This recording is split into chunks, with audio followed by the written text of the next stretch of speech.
Thank you, Jamal, for taking the time to join forces with us on this webinar here at ChartLoop. We are very excited to do this because we feel that we complete two very complementary parts of the sales strategy, and with yourself very much at the high level strategy level of how you design and put in play a mega deal plan, right, to win over some massive accounts, whether it's in software, tech, or other, any deal.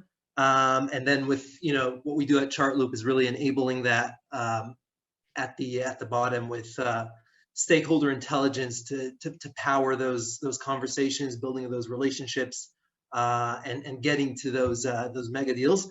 So today we're really excited to do together with you this stakeholder session, and I'm very excited to myself, learn from you, and let's jump into it. Awesome. Well, Sean, thanks for having me. I love to talk to a screen. I do it all day.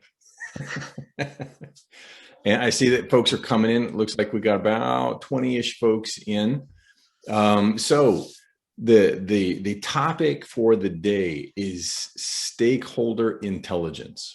And I believe we titled it three secrets. There's going to be a bit of a twist to it because, I use the word secrets a lot, but so often what I see as a secret is something that's sitting right out in front of us and it's kind of hiding in plain sight. So I'm going to share some slides and we're going to have a conversation through this. And please, if you're a participant watching this, feel free to ask questions along the way. Either Sean will pick it up or Rich will, or I will, and we'll get going. So let me share my screen.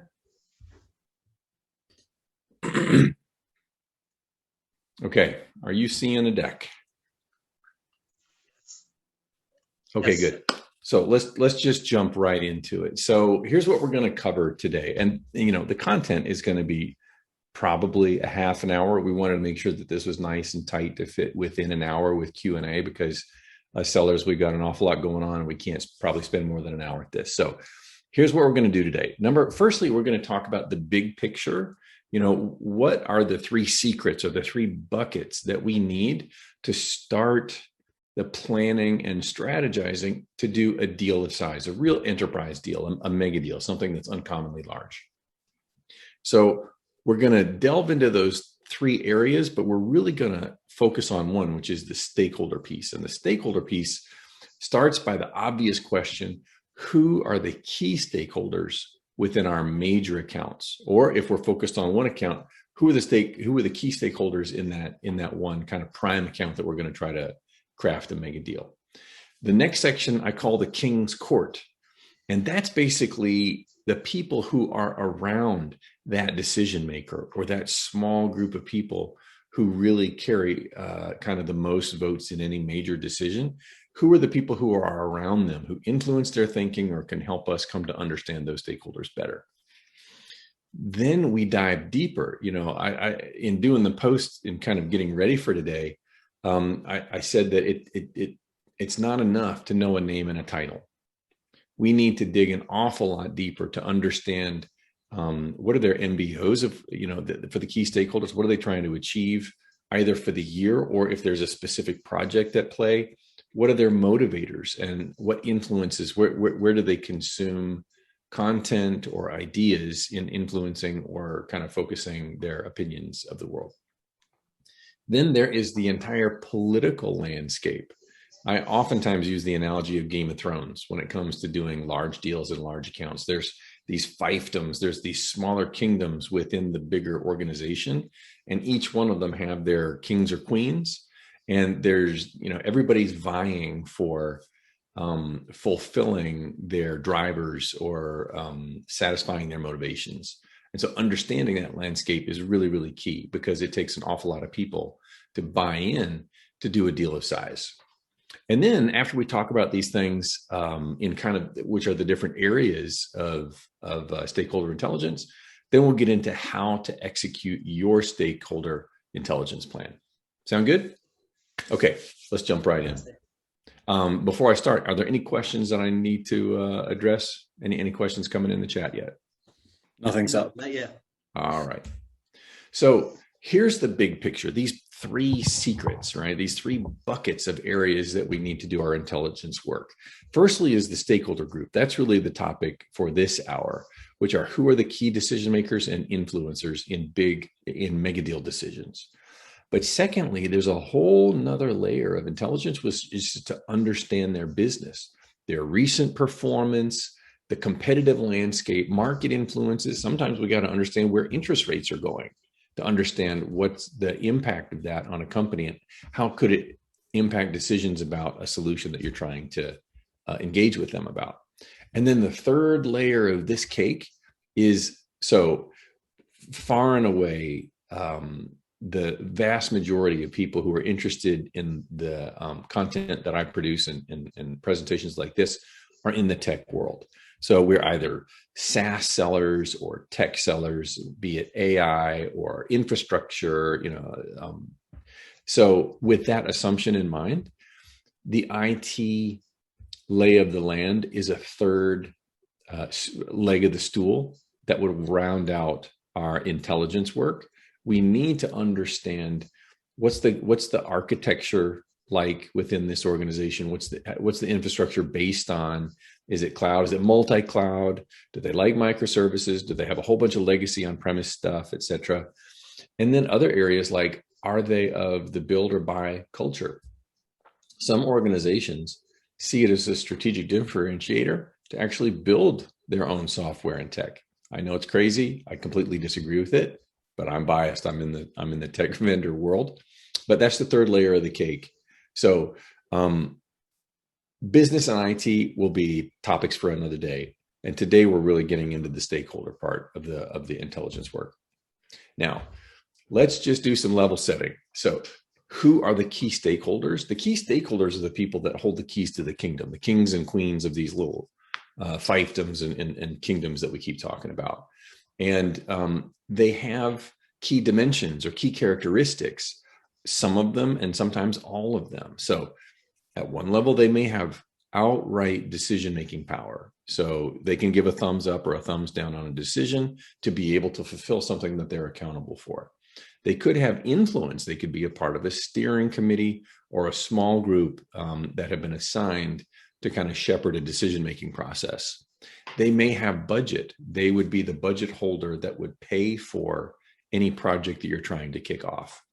They may have a mandate, which is a little bit of a softer term, but it goes, the last three are really related: mandate, motivation, and accountability. So the higher up the chain you're able to get, you'll find that they're more motivated and they're accountable. And I always like to talk about the difference between accountability and responsibility. Responsibility is being assigned a task and being on the hook to complete that task. Accountability is being on the hook to deliver an overall outcome, an overall result. So rarely will you see a senior executive who's responsible for tasks. Rather, the senior executives are accountable for the outcomes and they outsource or delegate the responsibility of all the tasks beneath them. So these are just some of the characteristics that you'll find are really important in identifying who are the key stakeholders in your deal. Now let's talk about the King's Court. This is a picture of, it's actually a picture of Columbus in front of King Ferdinand and Queen Isabella, pitching them on the idea of going to the New World and making that their kind of primary business as a colonial state. But I use this as a representation of, the king and the queen in this case are the central decision makers. And who's a prime influencer in this case? Christopher Columbus, right? He's somebody that they listen to. They see him as an expert. He's a part of their organization or their power structure. And then there's all these folks around them that also, to a greater or lesser extent, have the king of have the ear of the king and the queen. These are people that we need to know as well within our organizations, because they are going to influence or they're going to play a part in crafting the opinions or influencing the decisions of the decision makers. Now I'm seeing a couple of questions come in the chat. Rich, I don't know if you want to, let's see, I can look at them too. So just got a hand raised. Nothing yet in terms of questions, but a hand raised from Shafiq. All right, Shafiq, did you have a question you want to type out? Yeah, I mean, just one thought, Jamal. I was wondering how you match. You mentioned the different type of stakeholders. Does this correlate with the different frameworks? Some people are on MEDPIC, some people are using BANT, so on and so forth. Does this correlate in any way, or how would you explain that? To tell you the truth, I've never really gone deep, or I'm not really a fan of methodologies, so to speak. I really like frameworks instead. So I know MEDPIC and Sandler and these others are kind of a high level. Certainly, there's going to be correlation, but I can't speak exactly by saying, okay, in MEDPIC it's this guy, and in a different framework it's over here. But certainly knowing these different characters are going to be a part of other systems. Cool. All right, let's get a little bit deeper into the idea of the King's Court. So the people who are near or kind of a part of the entourage, so to speak, or the team base of the senior stakeholders are going to be people who can help us in two ways. Either, number one, I say, who knows them? Who are the people who are close to the decision makers, who know what motivates them, who know what's on their agenda for the year, who know what their personalities are like, how they consume content, and who are other people who influence them. So as we get to know these people, we can they can benefit. We need to be a lot of value to them, but the value that they can be to us is to help us understand and get access, or better understand the senior folks who we're trying to get to.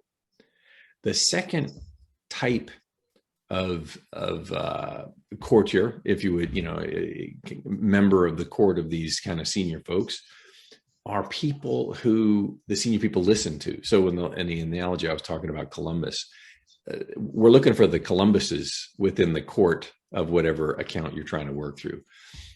If we can influence, or if our views agree with this influencer, they in turn are going to be able to tell the same message to the stakeholder who we're trying to influence. And because they already have that influencing relationship, that kind of trusted advisor relationship, we can leverage that relationship rather than starting anew with our own. We can go an awful lot faster when we do. And this is just a different, this is how I think of relationships. I think of them in this, who's in the center, who's the person who I'm really trying to get to know, because I need to prepare myself to be able to interface with them. I want to communicate with them in the right way. I want to have the right message. And I want to know what they already think, even before I ever meet with them. So when I conceptualize of how I'm going to find out about people around them, I put them in mentally, I put them in the middle, the decision maker who I'm trying to prepare to meet. And then I look all around them. And this is just an example. So for example, on the right side, this person might have a right-hand man or woman, somebody who is kind of their go-to person to either get things done or to do a lot of management of kind of executing on their ideas. On the left side, they might have somebody on their team who's more like an analyst, in which case they're going to go to them and say, look, here are the moving pieces. I need you to spend time and go deep to tell me what are all the details to help me form my own opinion. I don't have time to do all the research myself. I'm going to give this to you. You bring me back kind of a condensed version of a whole bunch of content, be it Aberdeen or Gartner or, any one of these other analysts, synthesize it all and bring it back. And that's really going to help me, and tell me what you think as well. Then on the bottom, there are peers. Now, peers could be in the company or they could be external. One of the things that I'm learning, I'm continually learning as a seller, and in my role as a VP right now, I'm a player coach. I've got management responsibilities, but I also have to close deals. And so one thing that I'm learning is the value of these peer circles. and they're not always peers within the same organization. They could be peers of people with the same role, or peers of a group of people who have worked each other from company to company. They just kind of follow each other. And so they always have this peer group that's influencing their ideas. And lastly, in this example, but certainly not lastly as any influencer, the financial aspect. Typically, even the most senior people have got some kind of check and balance when it comes to financing their deals, especially the large ones. So there's usually some kind of financial partner, as high as the CFO or some kind of controller, or sometimes it's somebody in procurement who's managing how much, how budget gets spent. So these are just some concepts to think about as we prepare for, okay, how do we get our minds right to unleash ourselves into the intelligence process to go put together our plan? So Jamal, maybe with this framework, for me, I always like to see, as I'm a seller myself too, right? We always like to visualize things. How would you put this into action with a real example? Like, how does this? Do we want to talk about any specific example, and how you would kind of go and find the right decision makers and move about a deal? Yeah, it's coming. So what I'm going to do is go through each one of these kind of areas, and then I'm going to say, here's the how-to. Here's how I kind of go to market, or here's how I dig into an account to do my planning. If it's okay, we'll do it in that order. Sounds great.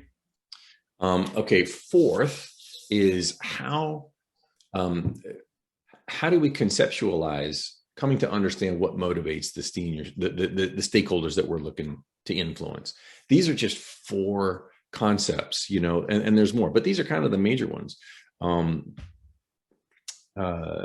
Fairly, VP level and up. I don't want to overly generalize, but there are 4 or 6 kind of major buckets of motivators. One is people like to get promoted. 2 is they're much more they're like a project manager type of person, and they're like, I'm a project person. I'm on the hook to get this project done. That's what I do, and that's what I'm going to do. And so they're very focused on getting this one project right.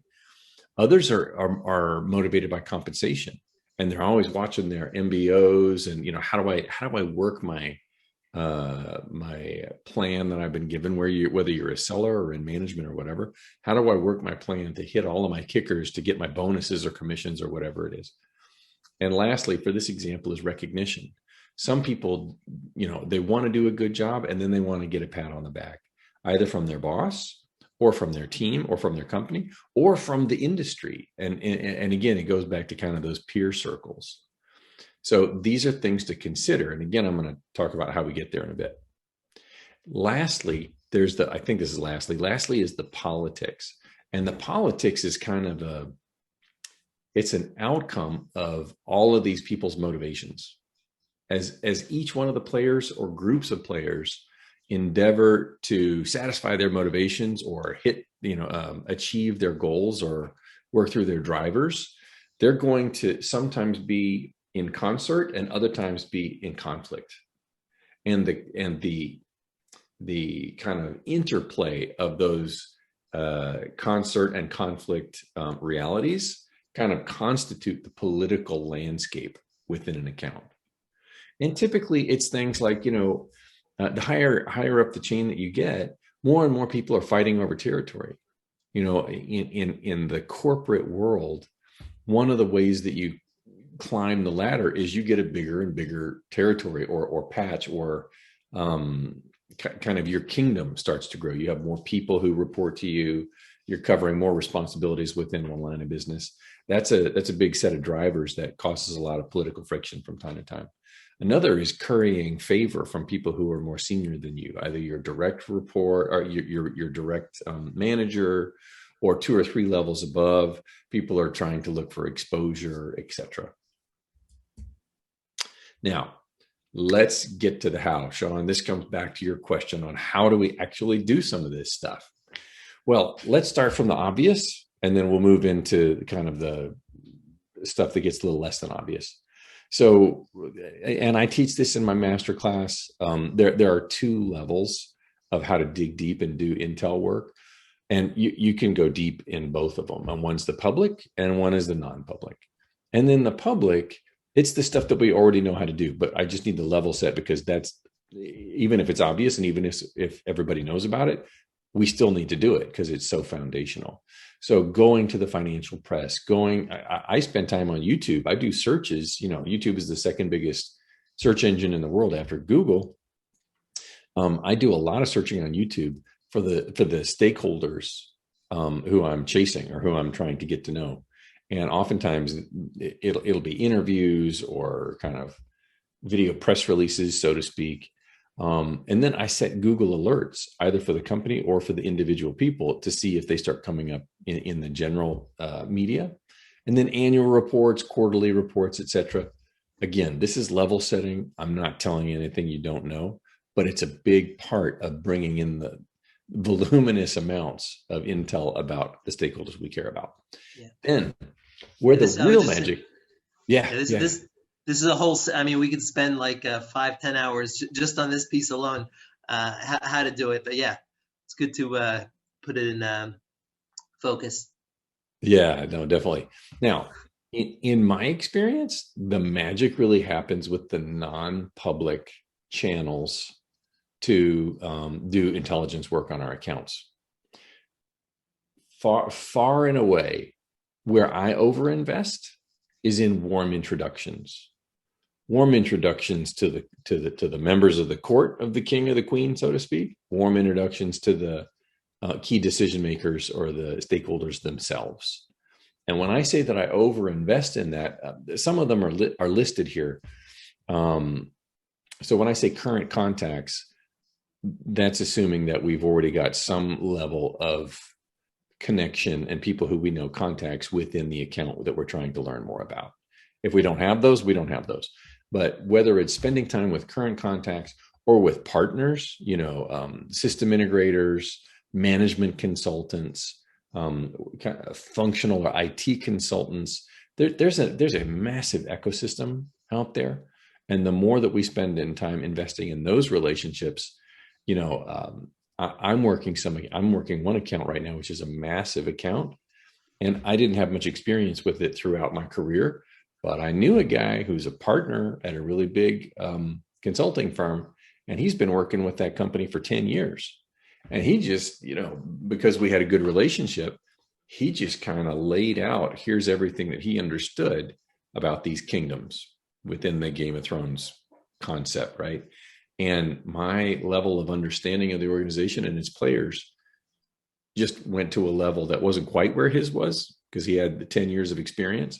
But I leveraged those 10 years of experience to really gain some great insights about the company. And we're much further now after I had kind of made that partnering connection than if we hadn't. And then there are other sellers being sellers who sell either complementary products or just other products, but to the same stakeholders. Again, we're leveraging previous relationships to get a jump, starting from zero. And then lastly, there are a number of services that a lot of us have right now. And Sean, one of the reasons why I wanted to do this session with you is to kind of bring some eyes of some folks that like my content to what you guys do. And just so everybody knows, I don't have an affiliation with Chartloop. I'm not, I'm not on the payroll or anything. I just love what they do. And they become a part, Chartloop has become a part of my process. And so I'm going to show a little bit about that now. We might have some questions coming through. Yeah, we do have one question here from Zuhair, I think. He's asking, how do we decide on which contacts to invest in? How do you know which specific contacts, especially when you have a big network? That's a great question. And at the very beginning, we might not know. And that's kind of the process when you start with nothing or little, we are kind of feeling our way through the dark. And without a boost or a point in a certain direction, before we have a lot of momentum in account, it's going to be slow.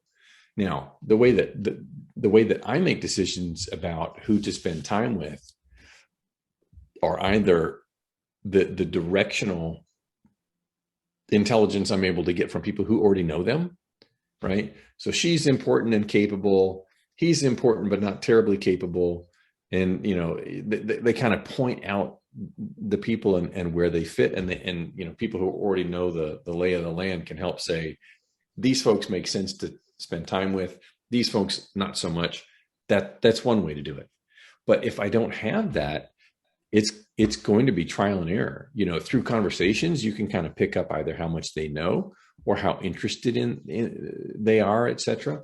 And there have been times when I would, there would be people who are really important in an account, and I just either can't get their attention, or once I get their attention, it doesn't stick. The messages that I've got, they just don't resonate. There are so many stakeholders within one large account. I can let those rest for a while, and maybe they can get ignited or reignited after others within the organization start to really kind of drink the Kool-Aid that I'm sharing, or not. I don't think that's a full answer, but hopefully that helps. Yeah, just Jamal, just another couple questions. One from Gina, one from Morty here. Gina's asking you, how do you ensure your contacts don't try to lock you in with funneling communications through them, not allowing you to go anywhere? And Morty is following up on that. What do you do when they try and become your single funnel? How do you get out of that straddle? Here's where the rubber meets the road. Okay, now it's time for my messy drawing. Are you guys ready for some really messy whiteboarding? Here it comes. All right, let's go to the whiteboard. And if you guys don't know, Zoom has a really cool whiteboard, but I'm a terrible drawer. But so anybody who knows me knows that I use analogies. I use analogies all the time. And one of my favorite analogies is the mountain. And in this case, let's consider that the mountain is the organization. And it's a big, steep mountain. And up at the top of this mountain is the king or queen, the senior stakeholder who I'm trying to get to. The way that I view the organization is I think of them in these three kind of layers.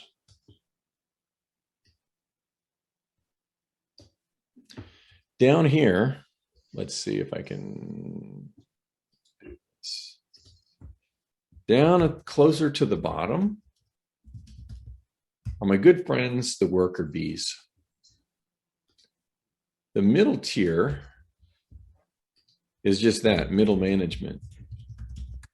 Director, maybe VP level folks. And then, of course, up at the top are the executives.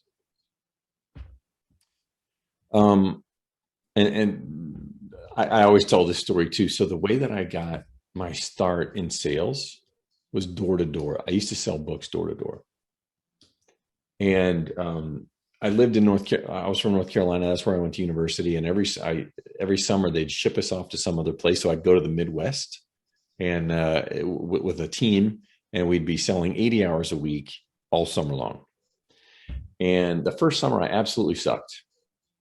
And I barely made it back the next year because I was so scared of it with taking the rejection and all that kind of good stuff. But I did. I came back the next summer, and right away, I guess it was my manager. I still had a manager the second year.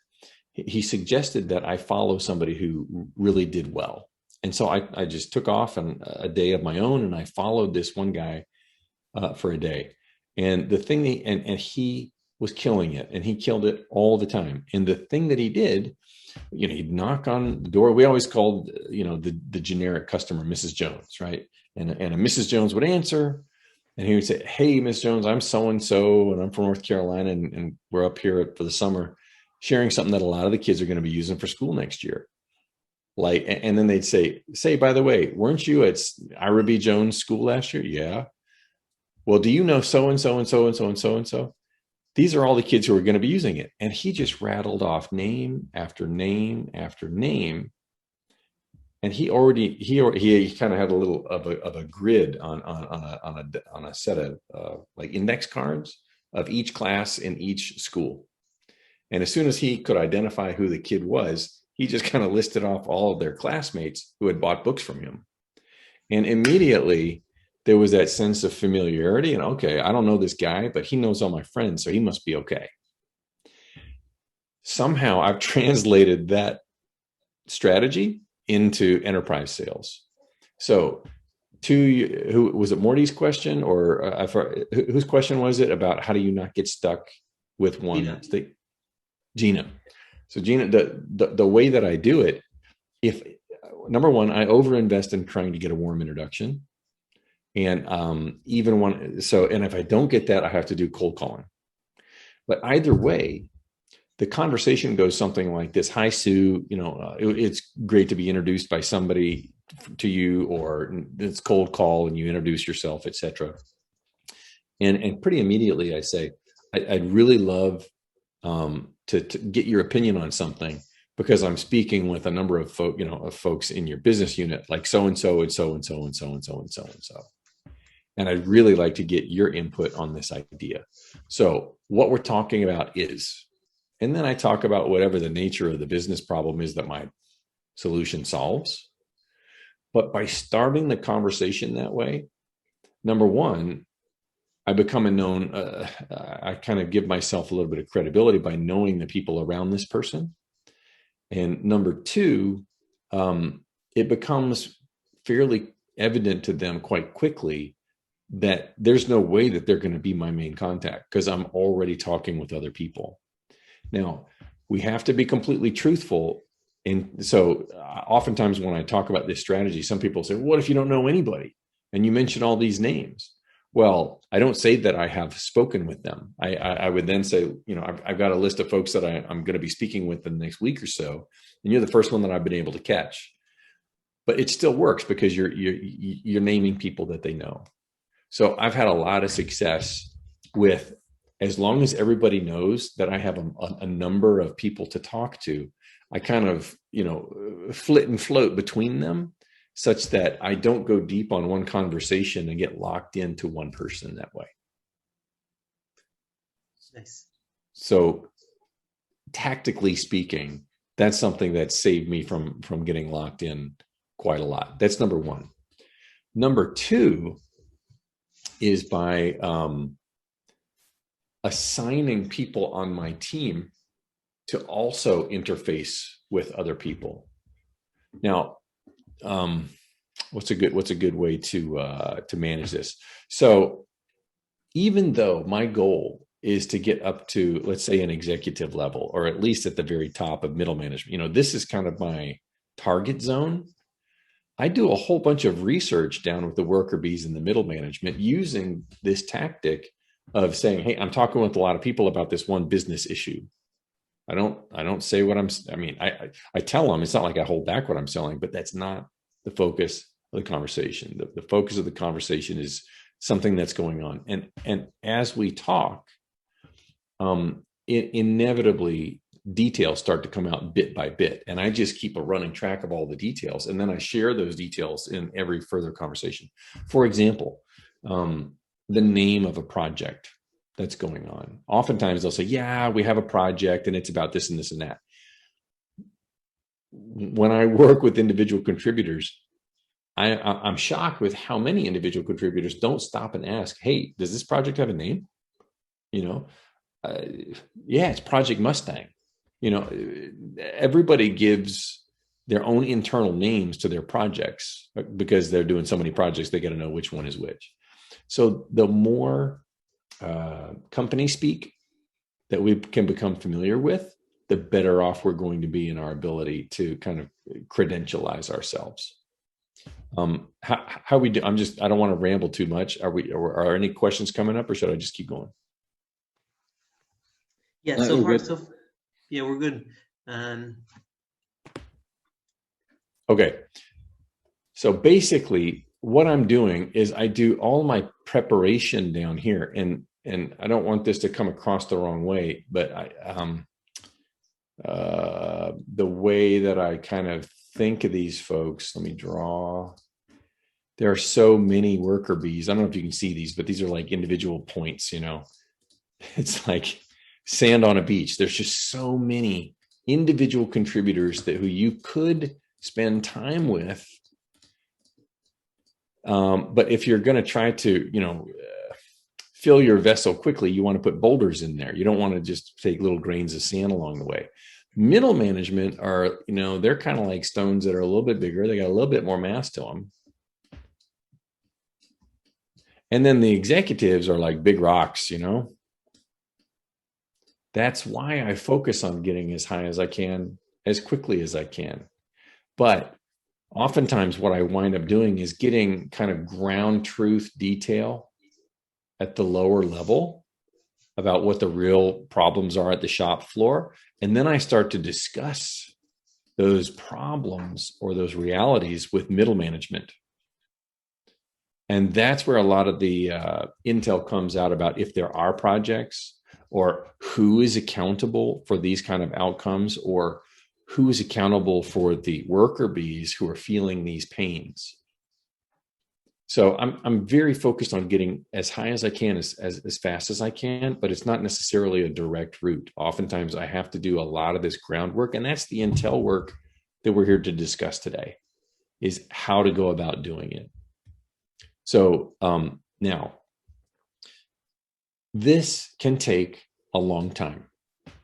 To do intelligence work properly, for so long, it's been conversation after conversation. It's almost like a linear process that builds on itself, and it gains momentum over time. But now there are things that can speed our process, like the tech that's coming out, like Chartloop. So I want to show you how I use Chartloop to speed the beginning parts of my process.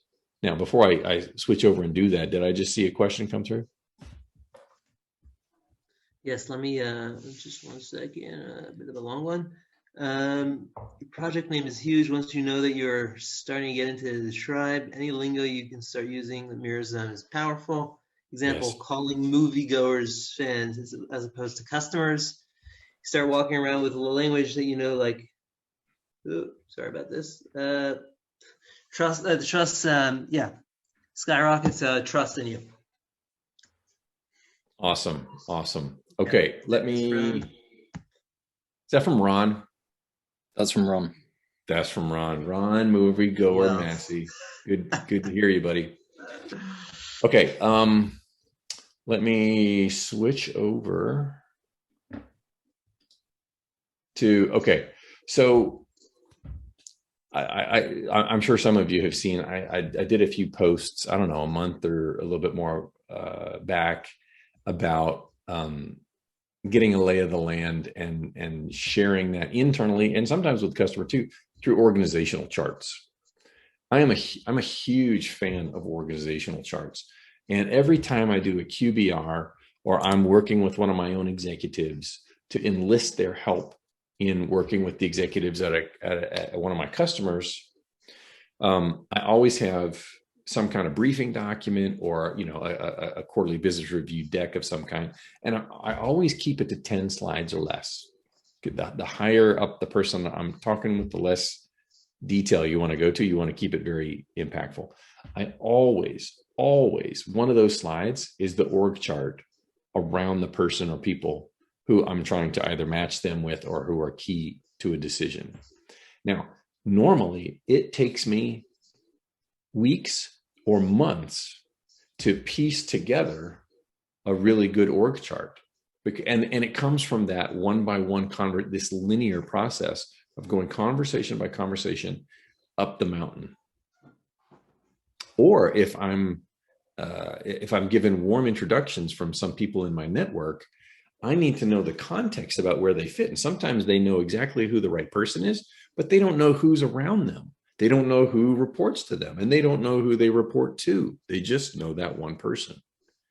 So what's really cool, let's see if I can do this, is that I use Chartloop to basically do what they do is done for you organizational charts. So I'm not starting from a blank slate. So this is an example. It's a real company. It's Zoom, and there are different views of the company.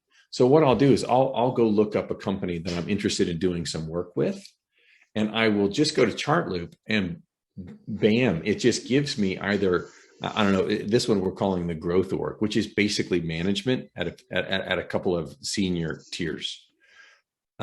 There's a wider view. I could do marketing, I could do sales. So if I was trying to sell something into a sales organization, here's all the stuff that Chartloop already knows is in the organization. And again, for marketing, it's a different group of people, but smaller. Now, is every single person here? No, the AI is still in progress. And as we know about AI, we train it, and it gets smarter and smarter and smarter over time. So I know that not every single person on this team is here. Is every single relationship exact? No, but it's such a head start. When I first discovered tools like this, and there are other services too, and we need several arrows in our quiver to be able to go and do a really good job as quickly as possible. So Zoom info and Hoovers, there are all these data sources, et cetera. But now that I have started to use Chartloop, I can use, either I go directly to these people, or I can I can use Chartloop to identify people who I didn't even know existed. Or when I'm speaking with any one of them, I can kind of name some of these names and just say, look, is this person also, Teresa Gase, is she a part of this process? How about Jocelyn Horsager, et cetera? And then they're like, oh yeah, no, Jocelyn isn't, but Teresa is. And then I just add to what I already know, and that expands my understanding of the account. So I'm constantly working on organizational charts, and Chartloop has just saved me hours, days, weeks in starting off what I do. Now, I use other tools as well. When I want to build my own, I mean, there are other things like Lucidchart, but that's not done for you. That's like using Lucidchart to build your own. But that's just some examples on how I use some tools, and Chartloop is just awesome. So if you get a chance to take a look at it, I would. Now, we've got 15 minutes left in the hour. Let's first see if there's any further questions to answer. Yeah, I don't think so. We're getting some nice, and that's impressive. So I don't think any specific questions. So back to you. Okay. I mean, that's kind of the main stuff that I wanted to get across. The other thing, and this is not about Chartloop as much as it is just about organizational charts. Of any 10 slide deck that I'm doing for a quarterly business review or for an executive prep, half of the whole hour that I get is spent on the organizational chart. So I'm sure you guys are experiencing this to an extent, but I'm just telling you, of any tool set or of any presentation that I would overweight whenever talking with more senior people in your organization as a part of your deals, it would be the organizational chart, because it's the schematic, it's the people schematic. I said that understanding the architecture or the infrastructure at a tech level is really important to see how you would fit in. That you get an architectural diagram if you're in a good relationship with your customer. They would share that and kind of describe, here's how we play, here's how stuff would or wouldn't fit in, here's the kind of stuff that fits in, here's the kind of stuff that doesn't fit in. The org chart is like the people architecture. And if you don't have that, how are you ever going to navigate around this big town, right? This big town or this big city, which is the account that you're trying to work through. So just a quick question here from Mike back in Texas. What is your dialogue like when you're presenting the org chart to customers? How do you bring this up in front of them? Well, I don't really bring up, well, that's not true. So Most of the time I don't bring up the org chart and say, hey, here's my org chart. Can you fill in the gap? I don't do that, but I'll have it. And, and we're usually on the phone, especially during the pandemic. And there usually comes a point in the relationship, and it could be the second, third, fourth call, whatever, when I sense that this person is starting to like what I'm saying, is starting to kind of champion the idea and putting together next steps. And then I go right into, okay, so, well, the next steps would probably involve some other people. And then I start to have a conversation about the immediate next few folks that would need to be involved, to see a demo, to have a business conversation, whatever.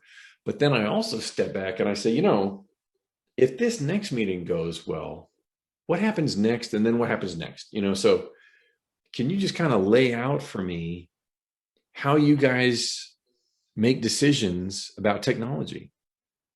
And then I just sit back and let them talk. And first they start to talk about the process. First, we got to do this, and then we got to go get approval, and then we got to go get, reviews, like tech security reviews. Then we have a steering committee, but I don't know. And after they do that, then I say, okay, so who's kind of in charge of this first step, or who's in charge of the, who's going to be the person that you have to go to, or we have to go to jump through this hoop. And then they start telling me the names, and I just start writing them down. And then I may ask them, oh, okay, so are they the head of the group, or are they kind of one of the worker bees? And as they describe where these people fit, I start to do my mountain, right? Okay, either they're a senior person, or they're a middle person, or they're a worker bee.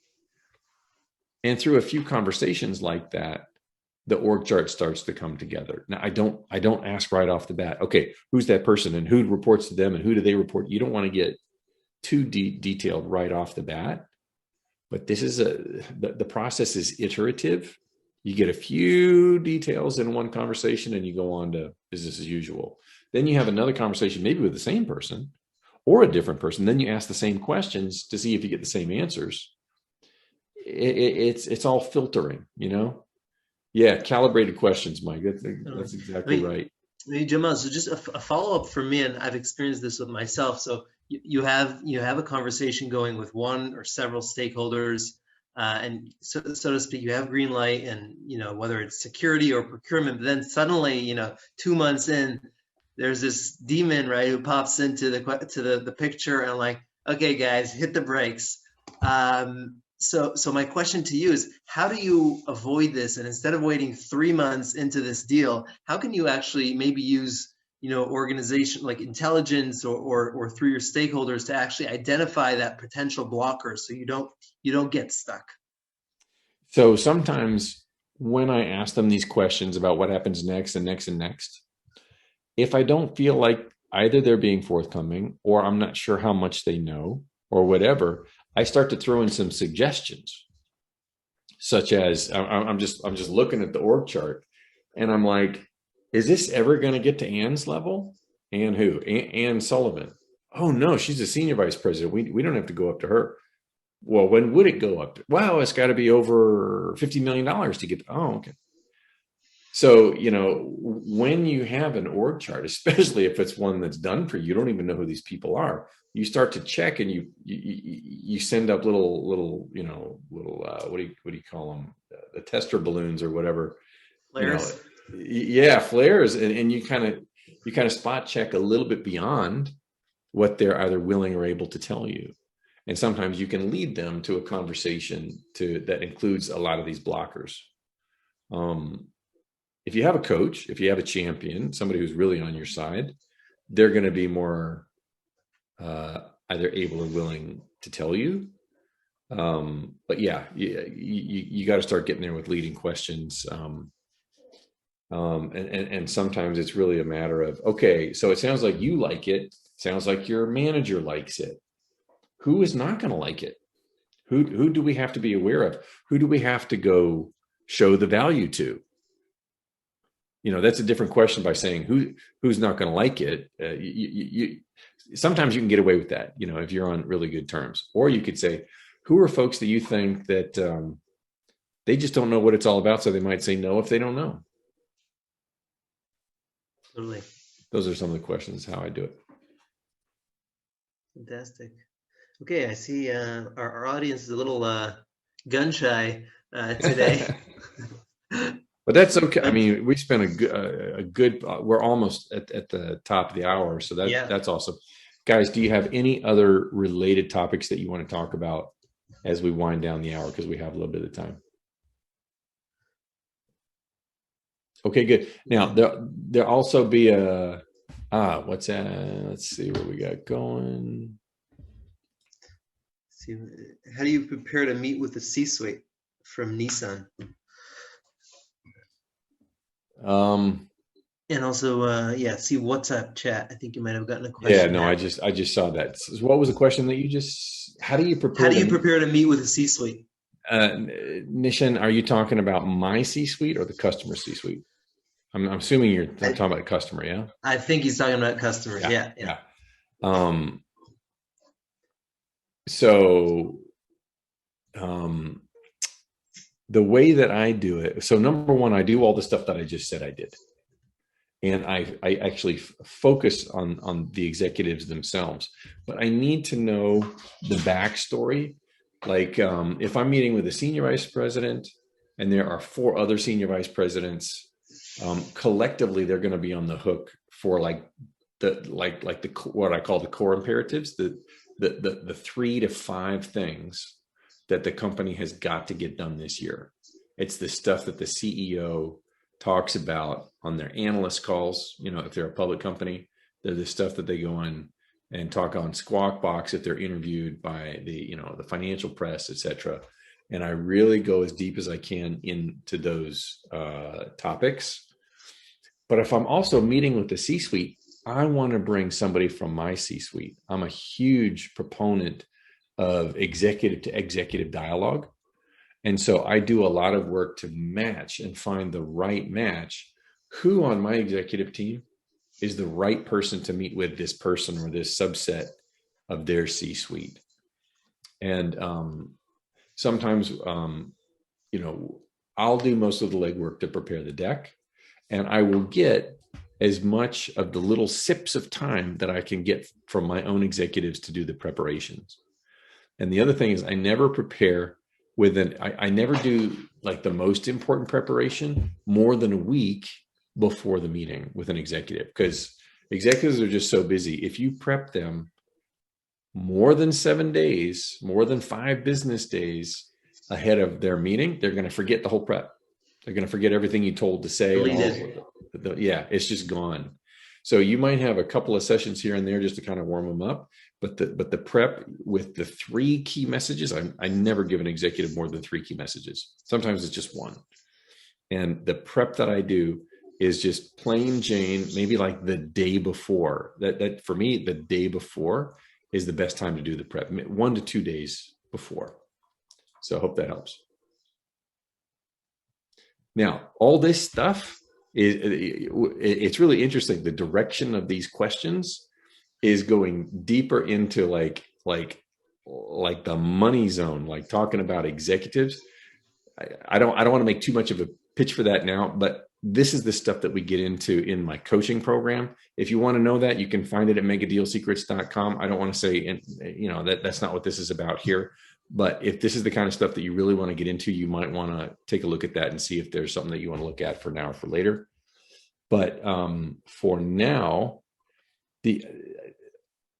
so from ChartLoop's side, Sean, do you have something, if folks who are on this call want to take it for a spin, do you have something that you can do that, that doesn't require a big outload of money? Yeah, absolutely. So we have on our website, if you go on there, there's a free trial, gets you set up. You can get going with the first 2 or 3 org charts. It's a credit-based system, and definitely can spin up a few org charts. Try your own company, see how truthful it is, and then also reach out to either me or the support there. We'd be happy to give you the Jamal VIP treatment. Doesn't work outside the US. Yeah, it does. It works outside. Yeah, international or US. Right now, I would say the system is built on English. So if you're trying to, map out a company, which most people's job titles are in French, it's not going to be that powerful.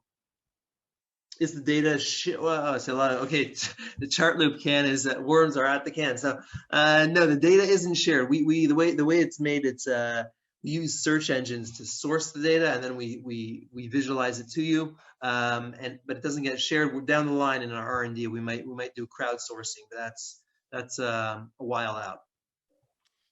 Guys, and the last thing, if you want to know about more sessions that I do, sometimes with Sean, sometimes with others, I put a link in the chat, which is to get on what I call my A list. It's my email list. And, if you like the content, sometimes people who watch me on LinkedIn, they don't get to see my stuff because of the algorithm. It doesn't go to everybody that follows me. So if you want to make sure to get all of my free content, just get on my email list, and the link is there to sign up. Sean, that's it for me. Yeah, that is for me as well. This is fantastic. It's really, I think, sales is an art and a science, and really combining the lessons from your training and content. And we're really excited to join forces on this and help sellers sell. Yeah, well, I'm so excited about you guys. I know you're small, you're growing fast. I just love the idea, and I wanted to bring some eyeballs to it. So I hope we could do that. Fantastic. This was great. Guys, thanks for being here. We'll see you in the next one. Let us know. Follow up with any questions. Happy to be in touch.